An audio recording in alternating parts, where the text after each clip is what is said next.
உயிர்த்தெழுதலும் வாழ்வும் நானே. என்னிடம் நம்பிக்கை கொள்ளும் எவரும் என்றுமே சாக மாட்டார் என்கிறார் ஆண்டவர்.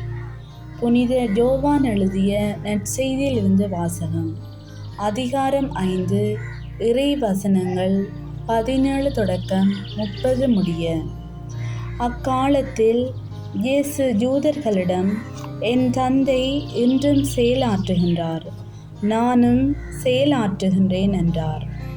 இவ்வாறு அவர் ஓய்வு நாள் சட்டத்தை மீறியதோடு நில்லாமல், கடவுளை தம் சொந்த தந்தை என்று கூறி தம்மையே கடவுளுக்கு இணையாக்கியதால் யூதர்கள் அவரை கொல்ல இன்னும் மிகுந்த முயற்சி செய்தார்கள்.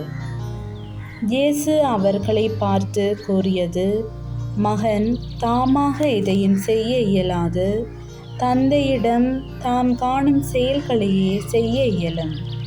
தந்தை செய்பவற்றை மகனும் அவ்வாறே செய்கின்றார் என நான் உறுதியாக உங்களுக்கு சொல்லுகின்றேன்.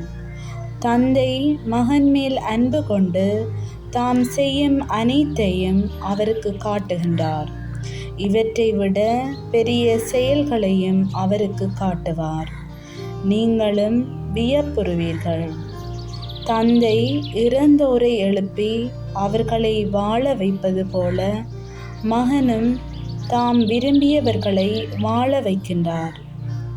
தந்தை யாருக்கும் தீர்ப்பு அளிப்பதில்லை. தமக்கு எல்லாரும் மதிப்பு கொடுப்பது போல மகனுக்கு மதிப்பு கொடுக்க வேண்டுமென தீர்ப்பு அளிக்கும் அதிகாரம் முழுவதையும் அவர் மகனுக்கு அளித்துள்ளார். மகனை மதியாதவர் அவரை அனுப்பிய தந்தையையும் மதிப்பது இல்லை. என் வார்த்தையை கேட்டு என்னை அனுப்பியவரை நம்புவோர் நிலை வாழ்வை கொண்டுள்ளனர். அவர்கள் தண்டனை தீர்ப்புக்கு உள்ளாக மாட்டார்கள். ஏற்கனவே சாவை கடந்து வாழ்வுக்கு வந்துவிட்டார்கள் என உறுதியாக உங்களுக்கு சொல்லுகின்றேன். காலம் வருகின்றது, ஏன் வந்தே விட்டது. அப்போது இறை மகனின் குரலை இறந்தோர் கேட்பர்.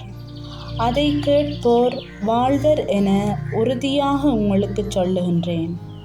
தந்தை தாம் வாழ்வின் ஊற்றாயிருப்பது போல மகனும் வாழ்வின் ஊற்றாயிருக்குமாறு செய்துள்ளார். அவர் மானிட மகனாய் இருப்பதால் தீர்ப்பு வழங்கும் அதிகாரத்தையும் தந்தை அவருக்கு அளித்துள்ளார். இது பற்றி நீங்கள் வியப்புற வேண்டாம். காலம் வருகின்றது, அப்போது கல்லறைகளில் உள்ளோர் அனைவரும் அவரது குரலை கேட்டு வெளியே வருவர். நல்லன செய்தோர் வாழ்வு பெற உயிர்த்தெழுவர், தீயன செய்தோர் தண்டனை தீர்ப்பு பெற உயிர்த்தெழுவர். நானாக எதுவும் செய்ய இயலாது, தந்தை சொற்படியே நான் தீர்ப்பிடுகின்றேன். நான் அளிக்கும் தீர்ப்பு நீதியானது, ஏனெனில் என் விருப்பத்தை நாடாமல் என்னை அனுப்பியவரின் விருப்பத்தையே நாடுகின்றேன். இது ஆண்டவரின் அருள்வாக்கு. கிறிஸ்துவே உமக்கு புகழ்.